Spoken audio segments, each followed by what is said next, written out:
আমাদের সবার পরিচিত ছোট ভাই, প্রাণপ্রিয় ছোট ভাই কারি আবু রায়হান প্রবাসীদের নিয়ে কিছু কথা বলে যাচ্ছেন। দয়া করে এই কথাগুলো সবাই শেষ পর্যন্ত শুনে যাবেন।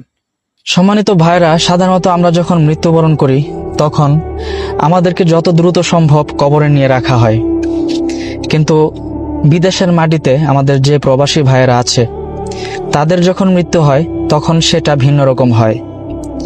যেমন তারা যখন মৃত্যুবরণ করে তাদের সেই লাশটাকে বিভিন্ন প্রসেসিংয়ের মাধ্যমে কিন্তু দেশে পাঠানো হয়। যেমন একজন প্রবাসী ভাই যখন মৃত্যুবরণ করেন তখন তার লাশটাকে অর্থাৎ তার বডির ভিতরে যত রক্ত থাকে সেই রক্তগুলো চুষে ফেলা হয়।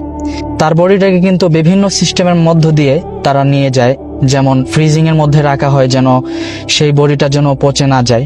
একবার চিন্তা করেন প্রিয় ভাই, এই প্রবাসে আমরা আসি কিছু টাকা কামাইয়ের জন্য, অর্থাৎ আমাদের জীবনটাকে যেন আরো উন্নত করা যায়, আমরা যেন সুন্দর একটা জীবন পাই, সেই চিন্তা করে কিন্তু আমরা আসি।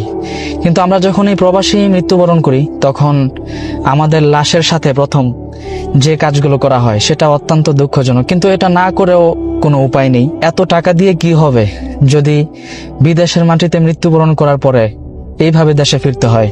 তো যাই হোক ভাইরা, কোরআনের মধ্যে আছে কুল্লু নাফসিন যায়িকাতুল মাউত, অর্থাৎ দুনিয়াতে থাকা প্রত্যেক প্রাণীকেই একদিন মৃত্যুবরণ করতে হবে, মৃত্যুর স্বাদ গ্রহণ করতেই হবে, এর থেকে পলায়নের কোনো সুযোগ নেই।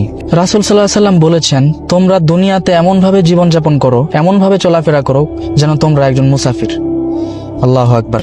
সুতরাং সকল প্রিয় প্রবাসী ভাইদেরকে আমি অনুরোধ জানাবো, প্রিয় ভাইয়েরা, আপনারা টাকা কামাই করেন, আপনার ফ্যামিলিকে ভালো রাখেন, তাতে কোনো সমস্যা নেই, কিন্তু আপনার নিয়তটাকে এইভাবে ঠিক করেন যেন আপনার মৃত্যুটা যেন দেশের মাটিতেই হয়, নিজের ফ্যামিলির কাছাকাছি।